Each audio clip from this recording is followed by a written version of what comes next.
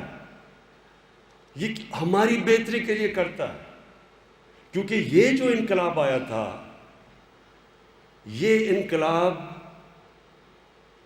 ہمارے، اگر ہم ان اصولوں کے اوپر چل پڑیں تو وہ مسلمانوں کو اٹھا دیتا ہے، کیونکہ یہ تاریخ میں یہ ایک ماڈل بنایا اور پھر اس کو کامیاب کیا۔ جو مدینہ کی ریاست تھی وہ ایک ماڈل بنا اور وہ پھر ساری دنیا پہ پھیل گیا، ساری دنیا کا عظیم سویلائزیشن بنا۔ تو میں آپ سب کے سامنے رکھنا چاہتا ہوں کہ وہ کیا بنیاد کیا تھی، وہ اصول کیا تھے جس کے اوپر مدینہ کی ریاست کھڑی ہوئی۔ اور یہ میں اپنے نوجوانوں کو، خاص طور پہ اس ملک کے نوجوانوں کو اس چیز سے آگاہ کرنا چاہتا ہوں، اور یہ جو اتھارٹی کے ہم نے فیصلہ کیا وہ بھی میں بعد میں آپ کو ایکسپلین کروں گا۔ لیکن یہ کیوں ضروری ہے؟ کیونکہ میں سمجھتا ہوں کہ ہمارے ملک میں سب کچھ اللہ نے دیا ہے، اس ملک میں کسی چیز کی کمی نہیں۔ جو 3 سال اقتدار میں رہا ہوں تو میں ہمیشہ حیران ہوتا رہا کہ اللہ نے کتنی نعمتیں بخشی ہیں پاکستان کو، لیکن جو راستہ ہے وہ ہمیں اپنا راستہ ٹھیک کرنا ہے۔ اور میں اب سے نہیں 25 سال پہلے جب میں نے اپنی پارٹی بنائی تھی تو ہم نے اپنا ویژن اپنی دیا تھا کہ مثالی اسلامی فلاحی ریاست، مطلب کہ مدینہ کی ریاست۔ یہ 25 سال پہلے ہماری ویژن تھی، ہمارا نصب العین تھا ایاک نعبد و ایاک نستعین۔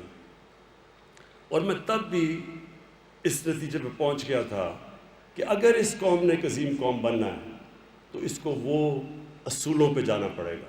تو میں آپ کے سامنے وہ کیا اصول تھے کہ وہی لوگ، وہی عرب تھے، وہ آپ نے شروع میں نقشہ دیکھا، ایک طرف آدھی دنیا پرشین امپائر، آدھی دنیا رومن امپائر، تھوڑے سے عرب تھے بیچ میں، آپس میں قبیلے تھے، لڑتے تھے۔ تو وہ کیا ہوا کہ 622 سے لے کے 632 تک وہ کیا ہوا کہ وہ 2 لوگ دنیا کی امامت کرنے شروع کر دیا، اور اگلے 20 سالوں کے اندر وہ موراکو سے لے کے تو ہندوستان تک پہنچ گئے، سینٹرل ایشیا تک پہنچ گئے۔ وہ کیا چیز تھی؟ اور یہ ہے، اگر ہم یہ سمجھ جائیں، یہ ہے جس سے انشاءاللہ ہمارا ملک ایک عظیم ملک بنے گا۔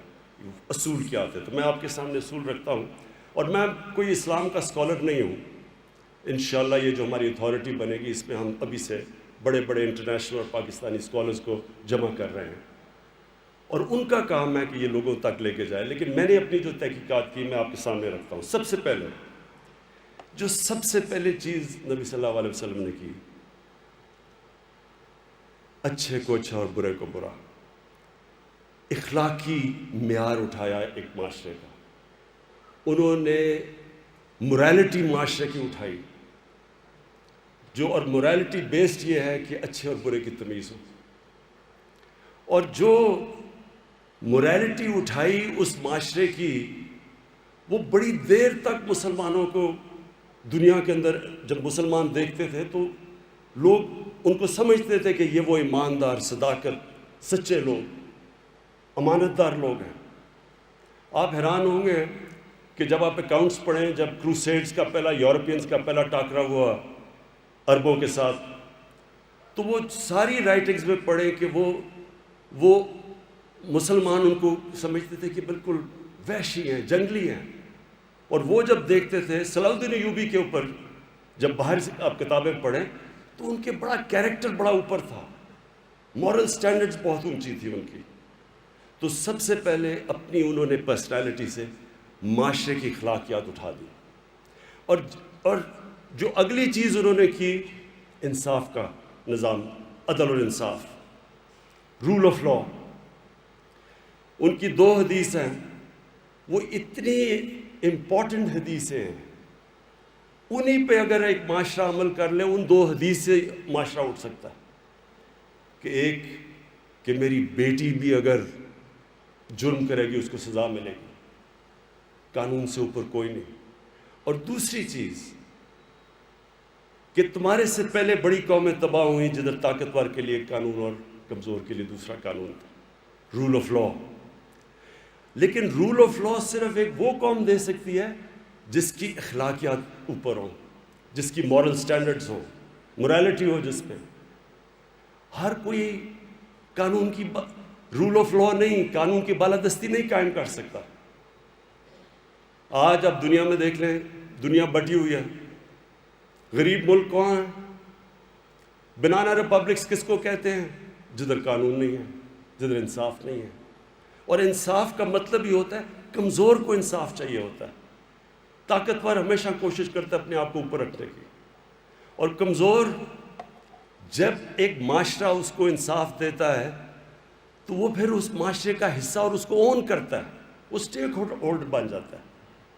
اس لیے جو بھی ملک آگے بڑھے ہیں دنیا میں، تو یہ جو دو، ایک morality ان کی ہوتی ہے، ایک ان کے پاس کا انصاف ہوتا ہے۔ اور یہ میں اس لیے آپ کو کہہ رہا ہوں کہ ہماری جو اسٹرگل ہے اس پاکستان میں، وہ قانون کی بالادستی کی ہے۔ یہ ایک بیسک چیز ہے، جبکہ ایک معاشرہ جب رومنز بھی تھے تو وہ رومنز اپنے آپ کو دوسروں کو باربیرینز کہتے تھے۔ وہ باربیرینز کیوں کہتے تھے؟ کیونکہ رومن لا تھا، ان کے کوئی قوانین تھے، باقیوں کو ایک قانون نہیں تھا۔ Might is right. Banana republic کا مطلب ہوتا ہے جس کی لاٹھی اس کی بھینس۔ وہاں طاقت کا زور ہوتا ہے، جنگل کا قانون ہوتا ہے۔ تو اس لیے یہ جو مدینہ کی ریاست کے بیسس کیا تھے؟ morality اور پھر قانون کی بالادستی، رول آف لا۔ تیسری چیز، فلاحی ریاست۔ دنیا کی تاریخ میں پہلی دفعہ ایک انسانیت کا نظام آیا۔ انہوں نے ایک ریاست بنائی جدھر ریاست نے ذمہ داری لی اپنے کمزور طبقے کی۔ یہ پہلی ویلفیئر اسٹیٹ بنی تھی دنیا میں، اور یہ اسٹیٹ نے انسانوں کو پھر نچلے طبقے کو اوپر اٹھا دیا۔ جب ایک ریاست لوگوں کی بنیادی ضروریات پوری کرتی ہے تو وہ لوگ بھی جڑ جاتے ہیں اسٹیٹ کے ساتھ۔ یہ جو انصاف اور یہ جو انسانیت ہے، اس کی وجہ سے ایک قوم مضبوط ہو جاتی ہے، لوگ اون کرتے ہیں اس قوم کو۔ آپ اگر برصغیر کی تاریخ پڑھیں تو جب بھی فوجیں اوپر سے آتی تھی تو وہ سیدھی وہاں پانی پات کی جنگ ہوتی تھی، اور جو جیت گیا اس کا ہندوستان، کیونکہ فیوڈل سسٹم تھا یہاں قانون کی حکمرانی نہیں تھی، طاقت کی حکمرانی تھی۔ فیوڈل سسٹم کا مطلب کہ جو اوپر بیٹھا ہوتا ہے وہ قانون سے اوپر ہوتا ہے۔ لیکن افغانستان جو ہے اور جو ہمارا قبائلی علاقہ، اس کے اندر ایک جورس سسٹم تھا جس کو جرگہ کہتے ہیں، لوگوں کو انصاف ملتا تھا۔ تو یہ آپ دیکھ لیں کہ سارا یہ علاقہ، انگریز ہوئے، روسی ہوئے، پھر امریکی ہوئے، جو برطانیہ میں نے جب فتح کیا ہوا تھا پورا ہندوستان، یہ جو قبائلی علاقہ تھا یہ مسلسل لڑتا رہا ان کے خلاف۔ وہ کیوں لڑے؟ کیونکہ وہ آزاد، انصاف نے ان کو آزاد کر دیا تھا، اور آزاد لوگ وہی لڑتے ہیں اپنی آزادی کے لیے۔ اگر میرے پاس آزادی نہیں ہے، اگر فیوڈل سسٹم ہے، تو مجھے کیا فرق پڑتا ہے کوئی باہر سے آ کے اوپر حکومت کر لے۔ اس لیے ہندوستان کو فتح کرنا آسان تھا، اس لیے افغانستان مشکل ہے فتح کرنا۔ وہ فتح کر لیتے ہیں، اس کے بعد پھر قوم کھڑی ہونی شروع ہو جاتی ہے آزادی کے لیے اپنی۔ تو یہ جو مدینہ کی ریاست میں انہوں نے انصاف دیا اور پھر لوگوں کی بنیادی حقوق دیے، ان کی جو بنیادی ضروریات اسٹیٹ نے پوری کی۔ اور تیسری چیز، اس میں میرٹ آ گئی۔ آپ اگر اسلام میں یہ جو پچھلی تاریخ ہے، یہ جو ایک دم ساری دنیا میں چھا گئے، اس میں بہت بڑی وجہ میرٹ تھی۔ جو بھی اچھا پرفارم کرتا تھا، جو جنرل، وہ اوپر آ جاتا تھا۔ کوئی کسی کا یہ رائٹ نہیں تھا کہ ہمیں صرف بڑا عہدہ مل رہا ہے۔ حضرت بلال ایک غلام تھے، حضرت بلال کا عہدہ فائنانس منسٹر بن چکے تھے، 2 ایکسپیڈیشنز لیڈ کی تھی۔ سلمان فارسی تھا، ایک دم مسلمان ہوا، اس میں صلاحیت تھی، وہ اوپر چلا گیا۔ تو جو بھی ان کے امت میں جوائن کرتا تھا، اگر اس کے اندر صلاحیت تھی، وہ اوپر چلا جاتا تھا۔ تو میرٹ کا سسٹم تھا۔ پھر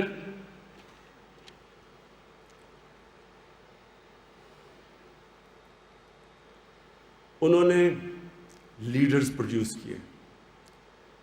جب آپ یہ جو دور ہے، میں نے جو چھوٹی سی فلمیں ایک دم پھیل گئے، تو آپ ساتھ ساتھ یہ دیکھیں گے کہ ایک کے بعد دوسرا لیڈر نکلتا گیا، جو ان کے ارد گرد تھا وہ لیڈر بن گیا، سارے صحابہ لیڈر بن گئے، کیونکہ ان کی انہوں نے جو ان کے اندر کیریکٹر بلڈنگ کی، اچھا وہ کیا صلاحیت تھی، وہ لیڈر بن گئے۔ لیڈر کے اندر کیا کوالٹیز ہونی چاہیے؟ سب سے پہلے صادق اور امین، کبھی بھی کسی کی رسپیکٹ نہیں کرتی جو کہ ایماندار نہ ہو، سچا نہ ہو اور امانت دار نہ ہو، انصاف نہ کر سکے۔ کسی فیلڈ کے اندر کرکٹ کیپٹن کی بھی رسپیکٹ نہیں ہوتی، کوئی اگر ادارہ چلا رہا ہے، رسپیکٹ تب ہوتی ہے جب یہ صادق اور امین۔ اور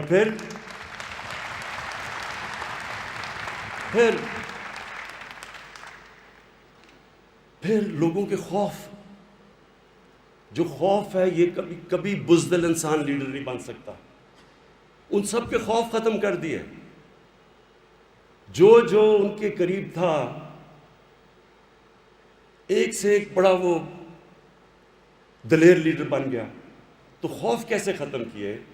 کیونکہ 3 چیزوں سے انسان خوف کھاتا ہے، مرنے سے، ذلت سے، اور رزق جانے سے کہ میری روزی نہ چلی جائے۔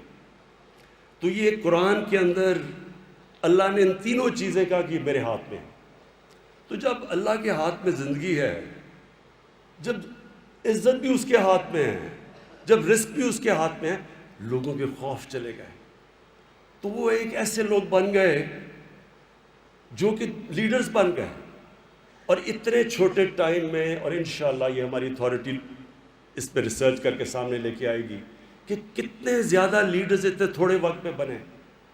ایک لیڈر نہیں تھا، ایک ہیرو نہیں تھا، ہیروز ہی نکلتے گئے۔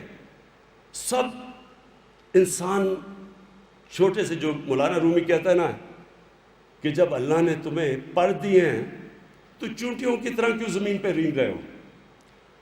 اقبال کے شاہین بن گئے، زنجیریں توڑ دی انہوں نے، جنہوں نے روکا ہوا تھا انسان کو، جو اس کا پوٹینشل ہے، اشرف المخلوقات، اللہ کی سب سے عظیم مخلوق۔ آزاد ہو گئے لوگ، چھوٹے لوگ بڑے لوگ بن گئے، دنیا میں وہ پھیل گئے۔ اچھا، پہلے ان کے ساتھ جو صحابہ تھے وہ سارے لیڈرز بنے، ان کو جو دیکھے نیچے وہ لیڈرز بن گئے۔ تو سارے مسلمان ملکوں کے اندر جو مسلمان جب پھیلے دنیا میں، تو اس میں سب سے بڑی کوالٹی لیڈرشپ تھی۔ پھر انہوں نے معاشرے میں کیا کیا؟ خواتین، اس سے پہلے عورتیں پراپرٹیز ہوتی تھی آدمی کی، انہوں نے پہلی دفعہ عورتوں کو پراپرٹیز میں رائٹس دے دیے، حقوق دے دیے۔ وہ حقوق جو یورپ میں کئی 100 سال بعد آئے، اس وقت انہوں نے عورتوں کو حقوق دے کے معاشرے کے اندر، انہوں نے آخری خطبے میں کہا کہ عورت پہ بھی اتنے حقوق ہیں جو آدمی پہ ہیں اور آدمی پہ عورت پہ ہیں۔ پھر غلاموں کو انہوں نے جس طرح انہوں نے سٹیپس پہ غلاموں کو معاشرے کا حصہ بنایا، اس میں کسی اور قوم کی یہ تاریخ میں یہ نہیں ہے، کوئی مثال نہیں ایسی۔ یعنی انہوں نے جب کہا کہ اس کو اپنے فیملی ممبر کی طرح رکھو ایک غلام کو، تو وہ جو ان کے کہنے پہ، اور جو حضرت بلال کا جو مثال دی، مسلمان دنیا میں کئی صدیوں تک مسلم سلیو ڈائنسٹیز آئیں۔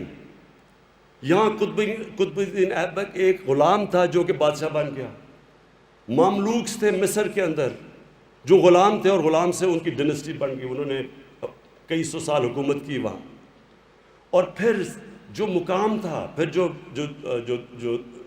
عثمانیہ سلطنت تھی، جانصاری ان کی ایلیٹ فورس تھی، وہ ساری غلاموں کو انہوں نے اوپر لا کے ٹریننگ دے کے ان کو اوپر بٹھا دیا، سب سے ایلیٹ ان کی فائٹنگ فورس تھی۔ تو غلام کا مرتبہ ہی چینج کر دیا، ان کو انسان کی طرح رکھا، فیملی ممبرز کی طرح رکھا۔ یہ بہت بڑی اس سے نہ پہلے کبھی اس طرح ہوا تھا۔ اور اب آ کے مجھے افسوس سے کہنا پڑتا ہے کہ اب ہم مغرب میں دیکھتے ہیں تو وہ جس طرح کے اپنے نوکروں کو رکھتے ہیں اور ہم رکھتے ہیں، وہ مجھے کئی دفعہ بہت شرم آتی ہے۔ پھر بوڑھوں کی عزت، پہلی دفعہ پینشنز مدینہ کی ریاست میں شروع کی گئی تھی کہ بوڑھوں کی ذمہ داری لی ریاست نے، کمزوروں کی، بوڑھوں کی، بیواؤں کی، یتیموں کی، یہ ایک انسانیت کا نظام کھڑا کیا۔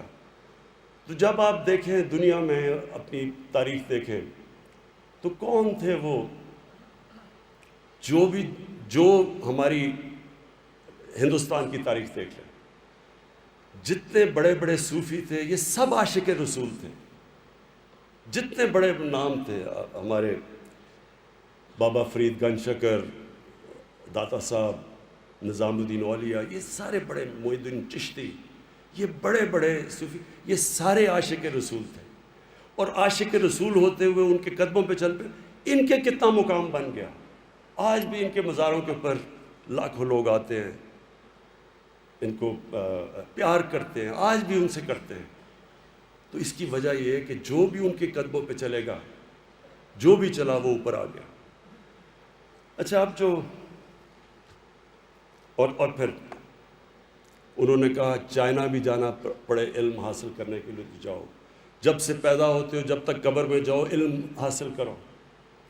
اور اس کی وجہ سے جو پھر ایک انقلاب آیا، علم کا انقلاب آیا، مسلمان سائنٹسٹ بنے ٹاپ ہر چیز کے اندر۔ ایک جو بغداد سینٹر بن گیا دنیا کی لرننگ کا، وہ جو بیت الحکمہ تھا، ہاؤس آف وزڈم، ساری دنیا سے کتابیں لائیں، ٹرانسلیٹ کی، نالج سینٹر بن گیا۔ ایسی مسلمان دنیا میں، کورڈوبا میں، مسلم اسپین میں ایک لائبریری تھی جس میں ساری یورپ سے زیادہ کتابیں تھیں، تو سینٹر آف لرننگ بن گیا مسلمان۔ لیکن جو سب سے امپورٹنٹ چیز میں کہنا چاہتا ہوں وہ یہ کہ دیکھیں، ہم غلطی کرتے ہیں کئی دفعہ، ہم کہتے ہیں ہمارے پیغمبر رحمت العالمین، اللہ نے ان کو خطاب دیا تھا، سب انسانوں کے لیے رحمت بن کے آئے تھے۔ اس کا کیا مطلب ہے؟ اس کا مطلب یہ ہے کہ جو انسان ان کی سنت پہ چلے گا وہ اوپر چلا جائے گا۔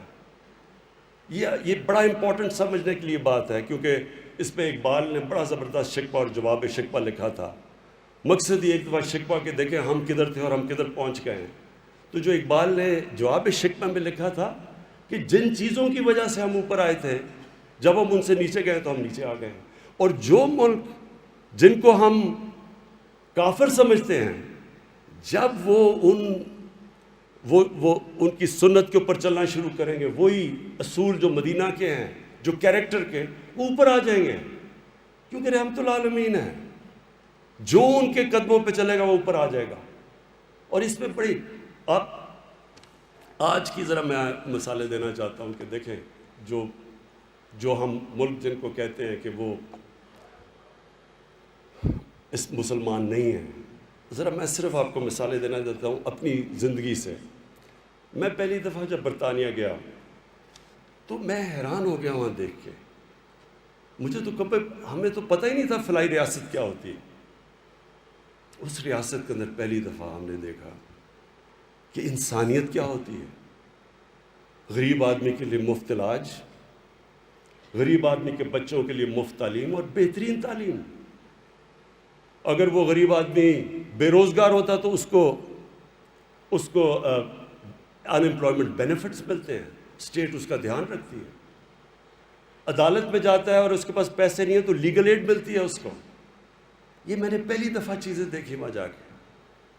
اور رول آف لا، یعنی قانون، میں آپ کو اپنا بتاؤں کہ میرا ایک کیس تھا انگلینڈ کے اندر، انگلینڈ کا بہت بڑا سٹار تھا ایان بوتھم۔ تو میں صرف آپ کو بتانا چاہتا ہوں کہ کیا فرق کیا ہے، اور کیوں وہ آگے نکلے، کیوں ہم پیچھے ہیں، اور کیسے ہم آگے نکل سکتے ہیں۔ میرا کیس تھا، وہ بھی انگلینڈ کا بڑا نام تھا، میرا اس سے کرکٹ میں بڑا مقابلہ ہوتا تھا، تو اس نے میرے اوپر عدالت میں کیس کر دیا۔ اس نے بھی سب سے بڑا وکیل لیا، میں نے بھی انگلینڈ کا سب سے بڑا وکیل لیا۔ تو مجھے یاد ہے میں جب میری اس سے پہلی بات ہوئی اور وہ میرے سے پوچھ رہا تھا، میری ایویڈنس لے رہا تھا، تو اس نے مجھے روک دیا۔ اس نے کہا کہ اگر میں یہ آپ کو وارن کرنا چاہتا ہوں کہ اس میں ایک بھی چیز جو آپ لکھ رہے ہیں جھوٹ نکلی، وہ جج سیدھا آپ کو وہ پرجری کے اندر جیل میں ڈال دے گا۔ اور پھر اس نے کہا کہ میں آپ کو کوچ نہیں کر سکتا. میں تو کبھی عدالت میں گیا ہی نہیں تھا. اس نے کہا مجھے اجازت نہیں ہے کوچ کرنے کی. یعنی میں اسے پیسے بھی دے رہا ہوں, وہ مجھے یہ بھی نہیں مجھے بتا رہا کہ اندر میں نے عدالت میں کرنا کیا ہے. اس نے کہا تم نے صرف سچ بولنا جا کے. اور پھر میں تھوڑی دیر ہمارے اس کے بعد ایک بہت بڑا برطانیہ کا ایک نام تھا لارڈ جیفری آرچر. وہ پاکستانی کا ایک عزیز کرتا تھا پاکستانی, اس کا ایک بڑا کیس ہوا وہاں. وہ پاکستانی کیس ہار جاتا ہے. 3 مہینے کے بعد پتہ چلتا ہے کہ وہ جو لارڈ جیفری آرچر نے ایک جو گواہ لے کے آیا تھا اس نے جھوٹ بول دیا. 3 مہینے کے بعد وہ جیفری آرچر لارڈ جو اتنا طاقتور آدمی تھا برطانیہ میں, اس کو 3 سال کی جیل ہو گئی پرجری کے اوپر, صرف جھوٹ بولنے پہ. اب میں آپ کو کیا بتاؤں, میں پینما کیس میں, میرے ساتھ اور بھی میرے لوگ بیٹھے جو عدالت میں تھے, اب میں آپ کو کیا بتاؤں کہ کس طرح کے وہاں جھوٹ بولے گئے. قطری خط آ گیا. آپ کو میں یقین دلاتا ہوں کہ انگلینڈ کے اندر اگر قطری خط آ جاتا, سیدھا اگر وہ خط آ جاتا تو اسی وقت کیس رکنا تھا اور اس نے جیل میں ڈال دینا تھا اسے. پھر جی کلبری فونٹ آ گئی. وہ کلبری فونٹ 2007 میں آتی ہے, وہ 2006 میں کانٹریکٹ دکھا دیتے ہیں, ابھی وہ فونٹ آئی نہیں ہوتی. اس کے اوپر کوئی ایکشن نہیں لیا جاتا. یہ اوتھ کے اوپر جھوٹ بولا جا رہا ہے, جس طرح جھوٹی گواہیاں ہوتی ہیں یہاں. یعنی وہاں کا عدالتی نظام اور یہاں کا زمین آسمان کا فرق ہے. اور میں تب سمجھا کہ آپ کے پاس مورل اتھارٹی ہونی چاہیے انصاف کرنے کے لیے. اگر آپ کے پاس مورل اتھارٹی, آپ انصاف نہیں کر سکتے. کسی کی جرت نہیں ہے وہاں. ادھر کا پارلیمنٹری نظام, اب پارلیمنٹری نظام جو ہے ہم نے بھی انہی کا اپنایا ہوا ہے, ہمارا ویسٹ منسٹر ماڈل ہے.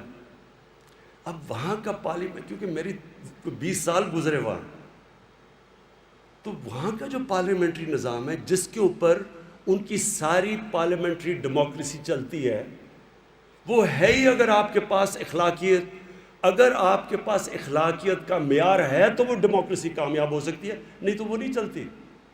اور اسی لیے برطانیہ کی پارلیمنٹری ڈیموکریسی چلی نہیں ہے سوائے برطانیہ کی اور اینگلو سیکسن ملک میں. کینیڈا میں چل گئی, آسٹریلیا, نیوزی لینڈ کے علاوہ ساری جگہ پہ وہ بندربانٹ بن جاتی ہے, کیونکہ اس کے لیے ایک بڑا آپ کو مورل سٹینڈرڈ چاہیے ہوتے ہیں اس ڈیموکریسی کے لیے. وہاں کبھی کوئی تصور بھی نہیں کر سکتا کہ جناب ووٹ بکے گا. وہاں کوئی چھانگا مانگا جیسی اور وہ جو بند کر کے یا مری میں بند کر کے بھیڑ بکریوں کی طرح کبھی لوگ نیلام نہیں ہوتے. ادھر کوئی سوچ نہیں سکتا ہے. سب کو پتہ ہے سینٹ کے اندر الیکشن میں پیسہ چلتا ہے. وہاں کوئی تصور بھی نہیں کر سکتا یہ. وہاں اگر کسی کے اوپر کنوکشن ہو جائے یا چلے اس کے اوپر الزام لگ جائے کہ اس نے پبلک کے پیسے کی چوری کی ہے, وہ پارلیمنٹ تو چھوڑے, وہ کسی میڈیا میں اپنی شکل نہیں دکھا سکتا.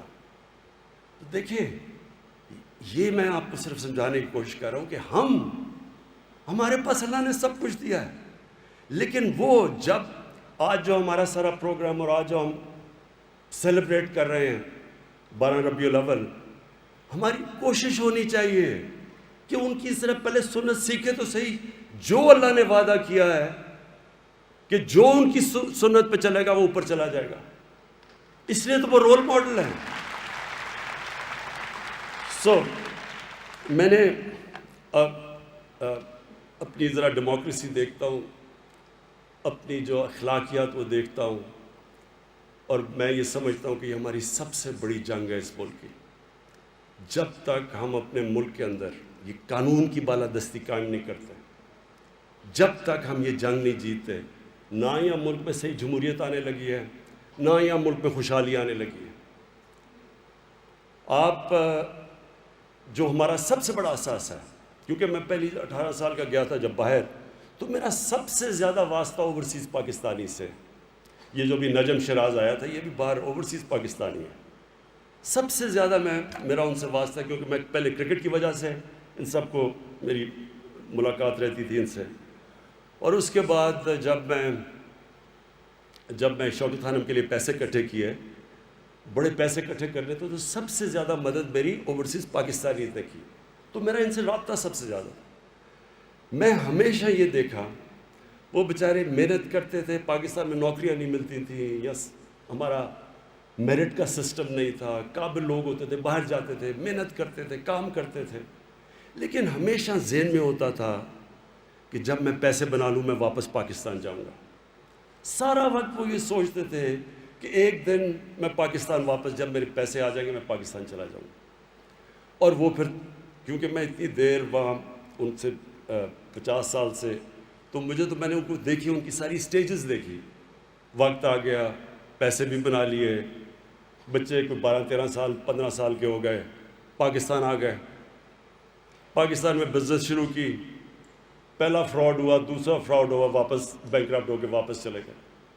بچے وہ پاکستان میں ایڈجسٹ نہ ہو سکے تو وہ ترستے ہی رہ جاتے تھے۔ ہم جاتے تھے، وہ پاکستانی کمیونٹی بنی ہوتی تھی، پاکستانی گانے سنتے تھے، پاکستانی کی یادیں آتی تھیں، لیکن پاکستان واپس کیوں نہیں آ سکتے تھے؟ کیونکہ ان کو عادت پڑ جاتی تھی ایک بہتر مورالٹی کی سوسائٹی میں، ایک قانون جدھر رول آف لا ہے اس کی عادت پڑ جاتی تھی۔ ان کو بزنس ادھر کرتے تھے، محنت کرتے تھے، لیکن کامیاب جب ہوتے تھے تو وہ اس سوسائٹی میں ہوتے تھے جدھر وہ، اگر آپ محنت کرتے ہیں آپ کو پھل ملتا ہے۔ تو جب وہ واپس آتے تھے اس سوسائٹی میں وہ ایڈجسٹ نہیں ہو سکتے تھے۔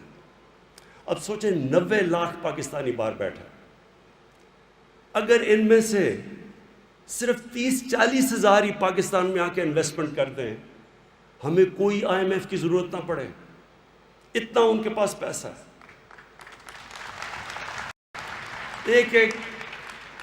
ایک پاکستانی میں جانتا ہوں جس کے پاس صرف اکیلے کی دولت اتنی ہے جتنا ہمارے IMF کا قرضہ ہے، ایسے جانتا ہوں میں وہاں۔ لیکن ان سے پوچھیں کہ آپ پاکستان کیوں نہیں آتے، وہ پاکستان کا سسٹم ان کو پاکستان نہیں آنے دیتا، وہ ترستے ہیں پاکستان آنے کے لیے۔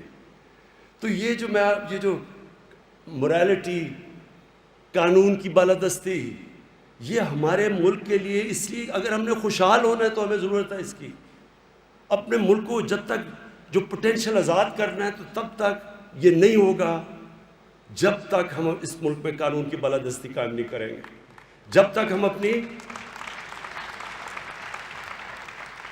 اخلاقیات کو نہیں اوپر لے کے جائیں گے۔ اور یہ اللہ نے جب رحمت العالمین کا خطاب دیا تو انہوں نے کہا کہ جو ان کے راستے پہ چلے گا وہ اوپر چلا جائے گا۔ اب دیکھ لیا برطانیہ کے اندر ایک بڑا زبردست ایک سیکنڈ ورلڈ وار میں ایک انسیڈنٹ ہے کہ ہٹلر کی فوجیں سارا یورپ فتح کر لیا، انہوں نے سارا یورپ فتح ہو گیا۔ اب وہ انتظار کر رہی ہیں برطانیہ میں آنے کے لیے، صرف راستے میں سمندر ہے، بمباری ہو رہی ہے، بلٹس ہو رہی ہے، ایک بلڈنگ نہیں کھڑی، لندن کی تباہ ہو رہی ہے بلڈنگ۔ تو لوگ خوف زدہ ہو کے ان کے پرائم منسٹر ونسٹن چرچل کے پاس پہنچتے ہیں اور کہتے ہیں کہ پرائم منسٹر صاحب کیا ہم بچ جائیں گے، کیا ہم قوم بچ جائے گی؟ اس نے آگے سے جواب دیا کہ کیا ہماری عدالتیں انصاف دے رہی ہیں؟ وہ دنگ رہ گئے کہ ہم کہہ رہے ہیں کہ اس کی ہٹلر کی بمباری ہو رہی ہے، تباہ کر رہا ہے، ملک ہے، وہ کہہ رہا ہے آگے سے کہ عدالتیں انصاف دے رہی ہیں۔ اصل میں وہ مطلب اس کا یہ تھا کہ کیا ہمارے میں ابھی تک وہ اخلاقی معیار ہے کہ ہماری عدالتیں انصاف دے رہی ہیں، کہ ان میں قوت ہے انصاف دینے کی؟ تو ہوا کیا؟ برطانیہ تو بچ گیا، جرمنی بھی شکست کھا گیا، جاپان بھی شکست کھا گیا۔ جرمنی کے اندر ایک بلڈنگ نہیں کھڑی تھی جب جنگ ختم ہوئی، جاپان کے اوپر 2 ایٹم بم گر چکے تھے، 10 سالوں میں دونوں قومیں کھڑی ہو گئیں۔ کیوں کھڑی ہو گئی؟ کیونکہ اخلاقیات کو بمباری سے آپ تباہ نہیں کر سکتے۔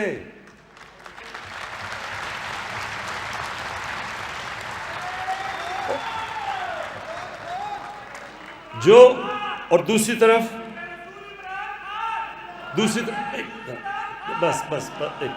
دوسری طرف آپ دیکھ لیں ہماری زندگی میں بیروت، سارے مڈل ایسٹ کا بیروت کو کہتے تھے پیرس ہے مڈل ایسٹ کا۔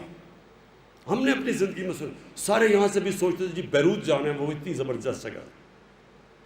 آج بیروت اور لیبنن فیلڈ سٹیٹ کہا جا رہا ہے. آج ان کی اکثریت غربت کی لکیر سے نیچے چلی گئی ہے. کیا وجہ ہے؟ وجہ دیکھنی ہے تو وہ جو لوگ سڑکوں پہ نکلے ہوئے وہ کیا کہہ رہے ہیں کہ ہماری گورنمنٹ کرپٹ ہے. ہماری گورنمنٹ کرپٹ ہے یہ کیوں کہہ رہے ہیں؟ کیونکہ وہاں جو طاقتور ہے وہ قانون سے اوپر ہے, وہ پیسے بنا رہا ہے, اس کو ان کا قانون کا نظام نہیں پکڑ سکتا. اور وہی ملک جو سب سے خوشحال علاقہ تھا, جس کی ساری مڈل ایسٹ سے لوگ چھٹیاں منانے جاتے تھے, وہ آج ایک فیلڈ سٹیٹ بنا ہوا ہے. ساری جس طرح میں پھر سے جو بنانا ریپبلک ہوتی ہے وہ وسائل کی کمی سے نہیں ہوتی ایک غریب قوم, وہ اس لیے ہوتی ہے وہاں قانون نہیں ہوتا, انصاف نہیں ہوتا. جو یہ فیکٹ آئی پینل کی رپورٹ ہے, اور یہ میں پھر سے بار بار دہراتا ہوں, یہ ضرور سمجھ لیں, یہ ہمارے لیے یہ غور کرنے کی, غور و فکر کرنے کی ہے. یہ fact I panel United nations کے سیکرٹری جنرل نے ایک بڑے ماہروں کی پینل بنائی. اس سے پوچھا بتاؤ یہ غربت کیوں بڑھتی جا رہی ہے ان ملکوں میں, ڈیولپنگ ورلڈ میں, اور امیر اور غریب ملک میں فاصلے کیوں بڑھتے جا رہے ہیں؟ تو انہوں نے سال لگا کے رپورٹ تیار کی, اور اس رپورٹ میں وہ یہ کہتے ہیں کہ ہر سال ہماری طرح کے, پاکستان کی طرح کے ملک جن کے ملک میں رول آف لا نہیں ہے, طاقتور کو قانون کے نیچے لانے کی ان کی مورل اسٹرینتھ نہیں ہے, ان کے پاس وہ اخلاقیات نہیں ہے کہ طاقتور کو قانون کے نیچے لانے کے لیے ان کے قانون کے نظام میں, ادھر سے 1,000 ارب ڈالر ہر سال چوری ہو کے, منی لانڈر ہو کے آف شور اکاؤنٹس میں جاتا ہے, اور لنڈن اور بڑے بڑے شہروں کے اندر جا کے پراپرٹیز لی جاتی ہیں. یہ اس کی یونائٹڈ نیشنز کے سیکرٹری جنرل کی فیکٹ آئی پینل کی رپورٹ ہے. تو مطلب یہ ہے کہ جب یہ سارے ملک, اگر ان کے ملکوں کے اندر انصاف کا نظام نہیں ہوگا, خوشحالی نہیں آئے گی. وہ جو مدینہ کی ریاست کے اندر انہوں نے اصول سیٹ کیے تھے, وہ پہلے تو خوشحالی نہیں تھی. پہلے 6 سال اگر انہوں نے, خیر بڑی, جب ہم اس کے اوپر اور بھی فلمیں بنائیں گے, کہ پہلے 5-6 سال تو بہت برے حالات ہیں مسلمانوں کے, لیکن انہوں نے پہلے انصاف قائم کیا, اخلاقیات اٹھائی سارے معاشرے کی, اور اس کے بعد انہوں نے فلاحی ریاست بنائی, یعنی پیسے نہیں بھی تھے لیکن انہوں نے غریبوں کو اوپر اٹھایا, ان کی اسٹیٹ نے ذمہ داری لی, اس سے وہ معاشرہ تک جڑ گیا. وہ سب, جب میں غریب آدمی ہوں, مجھے پتہ ہے کہ اگر معاشرہ میری مدد کر رہا ہے اور ملک میری مدد کرتا ہے, اور میں اگر طاقتور میرے سے کوئی ظلم کرے تو میں عدالت میں جاؤں گا, مجھے انصاف ملے گا, میں کھڑا ہو جاؤں گا اس ملک کے ساتھ. اس طرح انہوں نے اس کو قوم بنایا.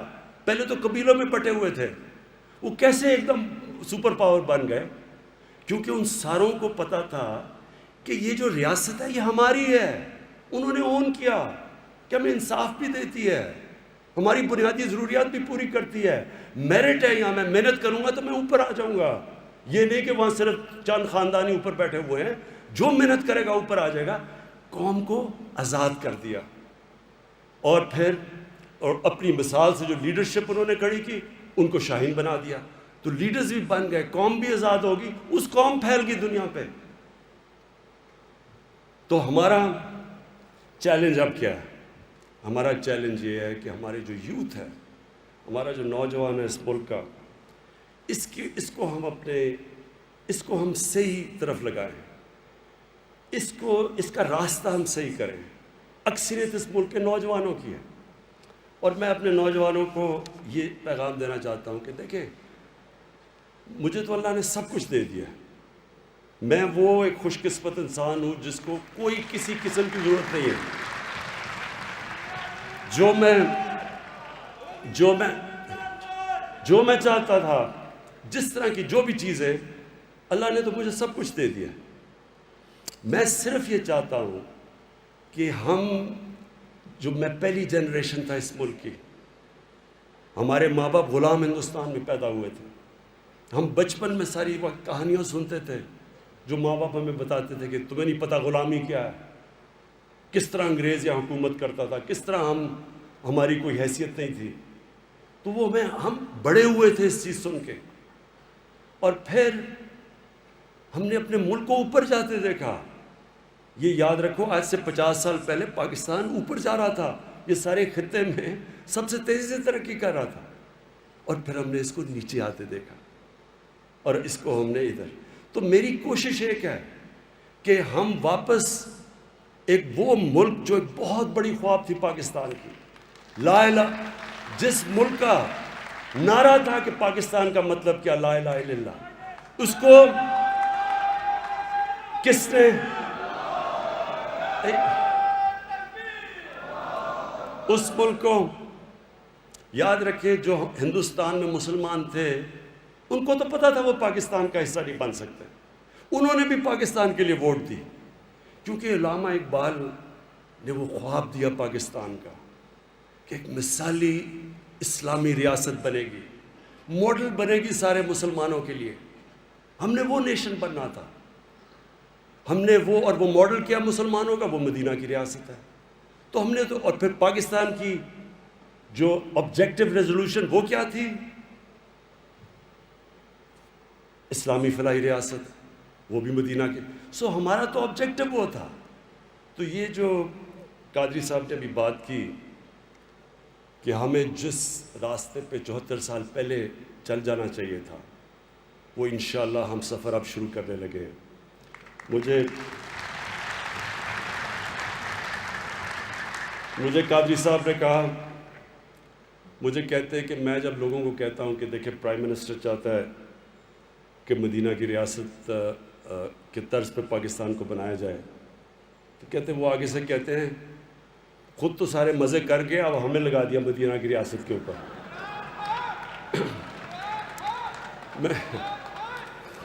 میں نے قادری صاحب کو کہا، میں نے کہا صاحب کہ ہم ایک وقت ایسا تھا، مجھے بھی لوگ کہتے، ہمارے بڑے کہتے تھے کہ آپ یہ کس راستے پہ لگے ہوئے ہیں، یہ غلط راستے پہ ہیں.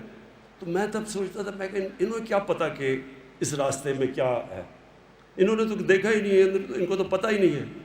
مجھے پتہ ہے، میں نے وہ سارا راستہ دیکھا ہوا ہے. میں نے ساری، جو لوگ تصور کرتے ہیں، یہ ذرا غور سے، میں اپنے نوجوانوں کو پھر سے کہہ رہا ہوں، غور سے ذرا میری بات سنیں. دیکھیں لوگ ساری وقت امید لگاتے ہیں، ان کو گلیمر اور یہ اور وہ اور فلم سٹارز اور ایکٹرز اور پاپ سٹارز کی کہ یہ کوئی بڑا گلیمرس زمانہ ہے اور یہ کوئی ایسی چیز ہے جو ہم سارے کوشش کرتے ہیں. رول ماڈلز وہ ہیں، میرے بھی وہی رول ماڈلز تھے. ہم جب ایچ ایس کالج سے نکلے تو مجھے تو یہ چیزیں پتہ نہیں تھی اپنے نبی صلی اللہ علیہ وسلم کی. مجھے تو کوئی مدینہ کی ریاست کی صحیح معنی میں سمجھ ہی نہیں تھی. مجھے تو ان کی پوری طرح زندگی کا اندازہ نہیں تھا. ہمیں ایسے ایک لگتا ایسے تھا، جب ہم تب تو بڑے تھوڑے انگلش میڈیم اسکول تھے، تو جب ہم وہاں سے لگتا ایسے تھا کہ ہمارا جو اپنا کلچر ہے وہ بھی پیچھے ہے، ہم بیک ورڈ ہیں، سارا کچھ آگے ہے، ٹیکنالوجی ادھر ہے، وہ ملک آگے نکل گئے، اور جو وہ کہتے ہیں وہ ٹھیک ہے، اور جو ان کے رول ماڈلز ہیں وہ ہمارے بن گئے. تو ہم ان رول ماڈلز کے پیچھے ہم سب فالو کرتے رہے، اور رول ماڈلز بنتے رہتے ہیں انسان کے. میں پہلے میرے اپنے 2 کزنس تھے، وہ رول ماڈلز تھے، کرکٹرز تھے دونوں. پھر جیسے جیسے آگے گیا تو اسپورٹس مین، پھر پاپ سٹار وغیرہ. تو مجھے تو موقع ملا اس ساری زندگی کو اندر سے دیکھنے کا.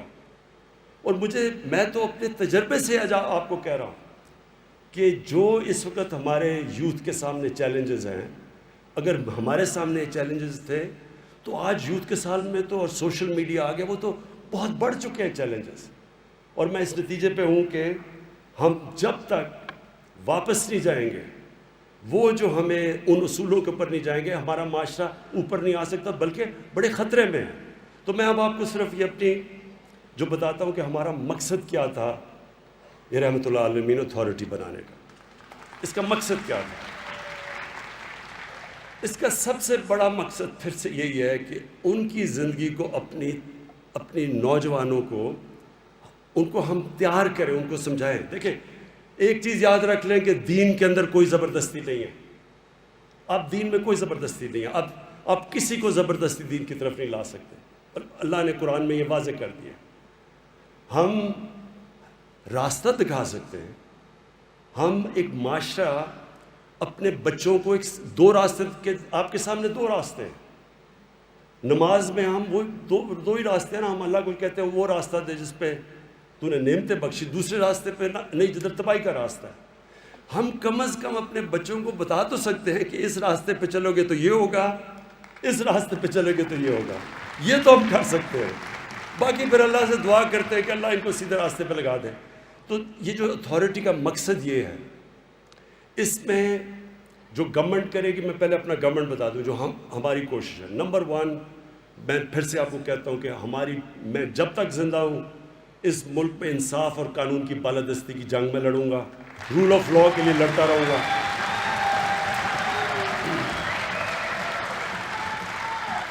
یہ جو لوگ اپنے آپ کو اس ملک میں قانون سے اوپر سمجھتے ہیں، وہ سمجھتے ہیں کہ وہ جو مرضی جرم کریں، یہ اس ملک کا قانون ان کو پکڑنا نہیں چاہیے یا پکڑ نہیں سکتا. وہ جب تک ہم ان کو قانون کے نیچے نہیں لے کے آئیں گے، جب تک طاقتور قانون کے نیچے نہیں آتا، آپ کبھی بھی یہ نہ سوچیں کہ نیچے سرکاری نوکر پٹواری اور یہ پیسے نہیں لیں گے. ہمیشہ اوپر سے معاشرہ ٹھیک ہوتا ہے، جو مدینہ کی ریاست میں ہوا تھا. نبی صلی اللہ علیہ وسلم نے اوپر سے معاشرے کو ٹھیک کیا تھا. تو ہم نے اوپر سے طاقتور کو قانون کے نیچے لے کے آنا ہے. جو ان کی پھر سے کہ بڑی قومیں برباد ہوئی تمہارے سے پہلے، جب طاقتور کے لیے ایک قانون اور کمزور کے لیے دوسرا تھا. قوم کبھی بھی ساری جتنے یہ غریب ملک ہیں، ہر ملک کا یہی مسئلہ ہے. ہر غریب ملک کا مسئلہ یہ ہے کہ ان کی ایلیٹ نے پیسہ سارا باہر رکھا ہوا ہے. ان کے بھی آف شور اکاؤنٹس ہیں، ان کے بھی بڑے بڑے مغربی کیپٹلز میں بڑی بڑی پراپرٹیز ہیں. تو یہ تو جنگ لڑیں گے. اور دوسرا فلاحی ریاست، وہ انشاءاللہ اس کے اوپر پورے ہم لگے ہوئے ہیں. میں یہ آج کل کے جو مشکل دور ہے، مہنگائی ہے، باہر سے ساری قیمتیں، کرونا کی وجہ سے انفلیشن آئی ہوئی ہے، قیمتیں مہنگی ہیں. ہم ابھی احساس کا پروگرام شروع کریں گے انشاءاللہ، جس میں ہم نیچے 1.25 کروڑ خاندانوں کو ہم ان کو پیسے دیں گے، کھانے پینے کی چیزوں کی، گندم کے، ان کو ہم سبسڈائز کریں گے انشاءاللہ. اگلے مہینے سے ہم شروع کر رہے ہیں. پھر ہمارا کامیاب پاکستان آ رہا ہے، وہ بھی ایک بڑا ریولوشنری پروگرام ہے. قرضے دیں گے نوجوانوں کو سود کے بغیر.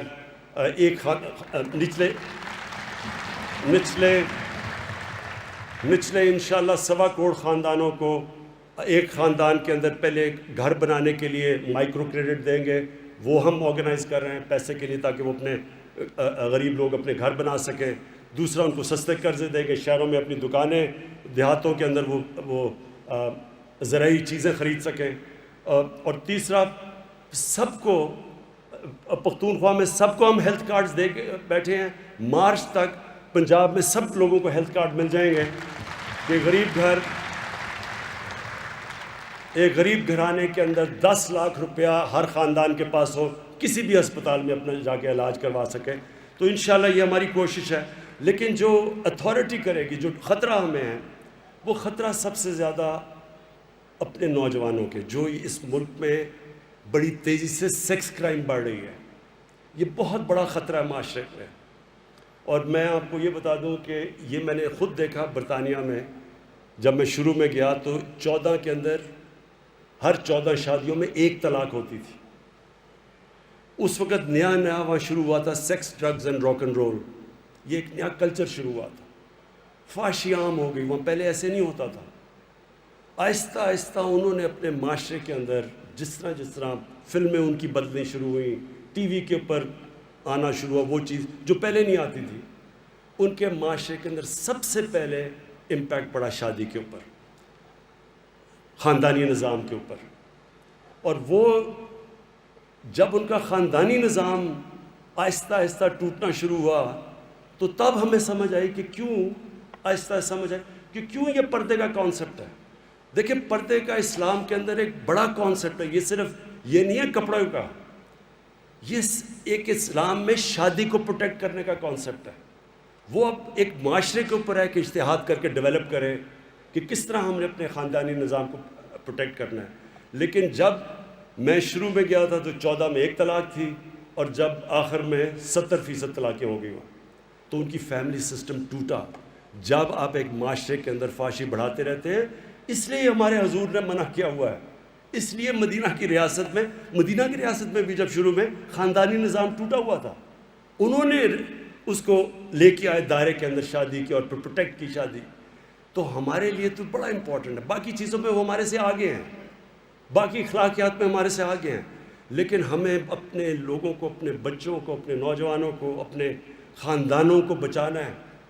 وہ جو کلچر اس وقت آ رہا ہے، جو اس وقت ملک میں ہمارے نہیں، ادھر سے ہالی ووڈ سے جاتا ہے، بالی ووڈ سے ادھر آتا ہے، یہ کلچر ہمارے خاندانی نظام کو تباہ کرے گا۔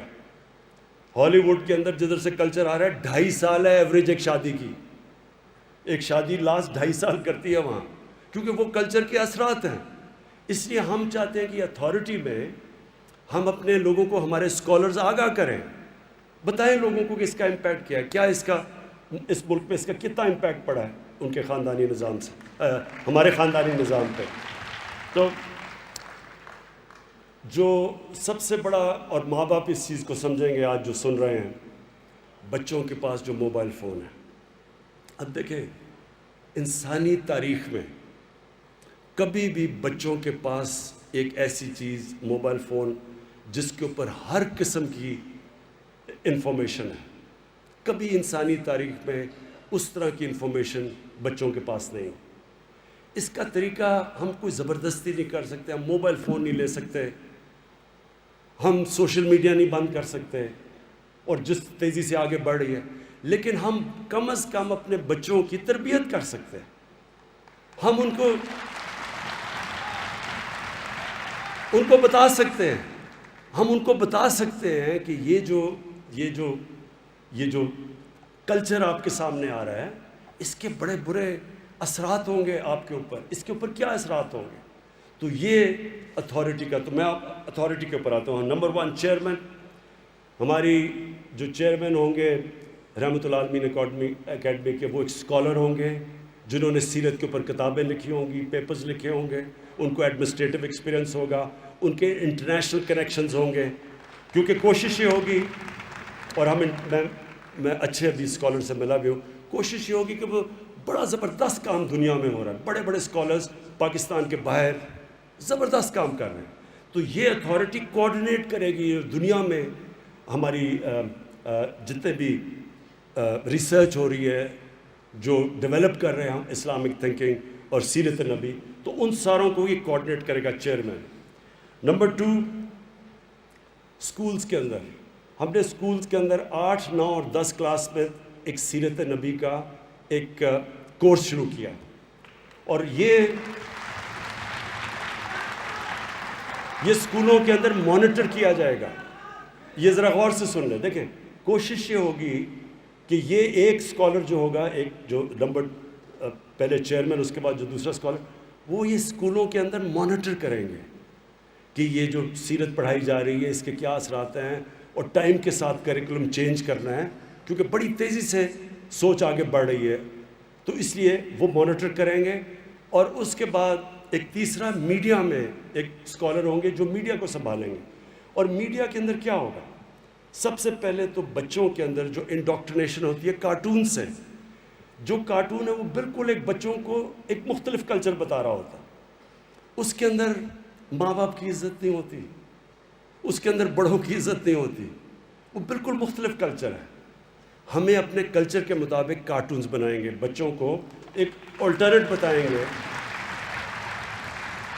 کہ وہ ہمارا کلچر کیا ہے، تو وہ سیکنڈلی وہ ایک سکولز میں وہ ان کا کام ہوگا۔ اور پھر جو میڈیا کا جو میڈیا کے اسکالر ہوں گے، ان کا یہ بھی کام ہوگا کہ میڈیا کے اندر اچھے جو مضمون سیرت کے اوپر مضمون لکھوائیں، مانیٹر کریں، پروگرامز کریں، ٹیلی ویژن کے اوپر وہ پروگرامز ہوں جو کہ ایک جو ہمارا کلچر ہے وہ سامنے لے کے آئیں، وہ نہیں جو کہ باہر کا کلچر ہے۔ تو جس طرح میں نے جا کے پریزیڈنٹ اردوغان سے ریکویسٹ کر کے یہ جو ارطغرل پلے جو یہ ٹی وی کے اوپر سیریل ہے وہ لے کے آیا، وہ اس لیے کہ میں نے جب شروع میں بات کی میڈیا کے لوگوں سے اور پروڈیوسر سے تو انہوں نے کہا کہ جہاں دیکھتے نہیں کوئی، اگر آپ یہ جو ہندوستان کا کانٹینٹ ہے اس طرح کا نہیں لے کے آتے تو لوگ دیکھتے نہیں ہیں.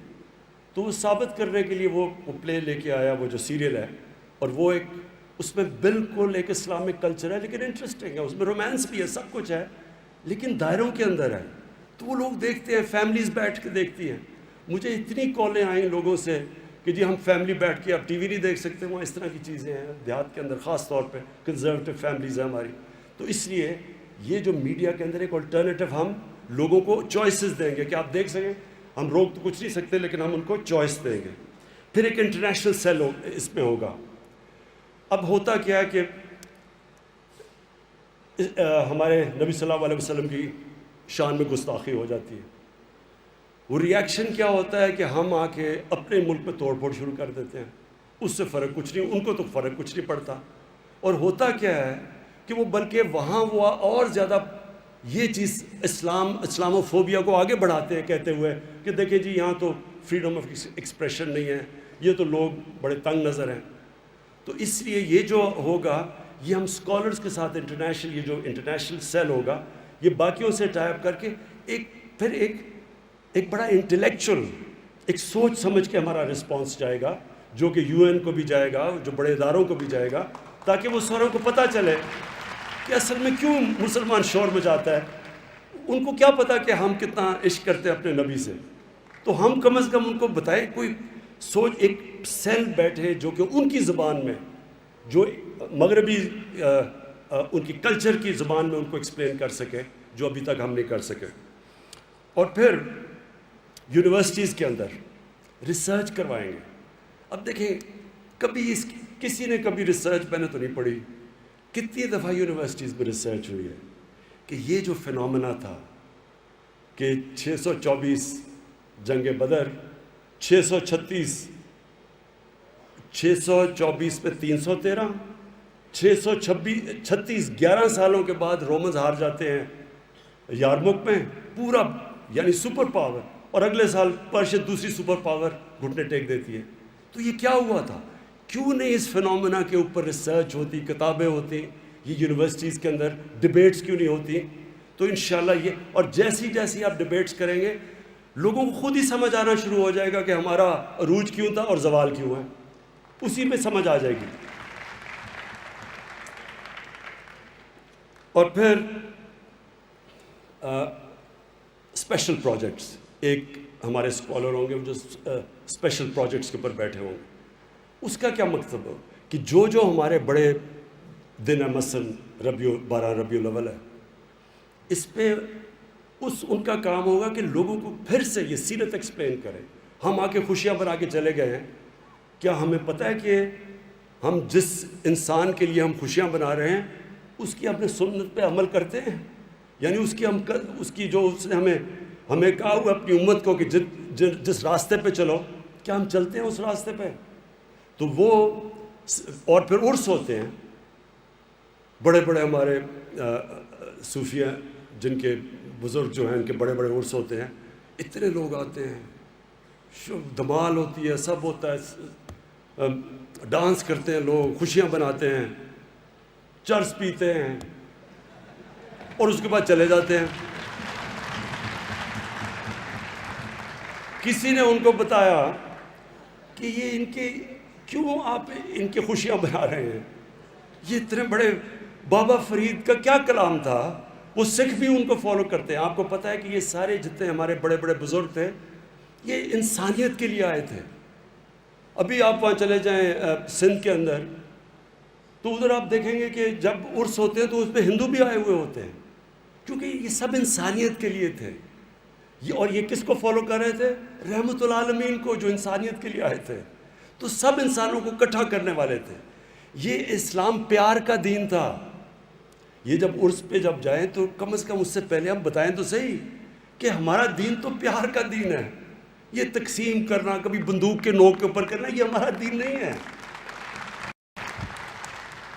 اس لیے ایک اسپیشل پروجیکٹس ہم نے سوچا کہ اس کے اوپر ہو، جو کہ جتنے بھی ہمارے ریلیجس فیسٹیولز ہوں اس کے پیچھے بتائیں تو صحیح کہ ہم کیوں یہ سیلیبریٹ کر رہے ہیں. اور لاسٹلی پھر اسکالرشپس.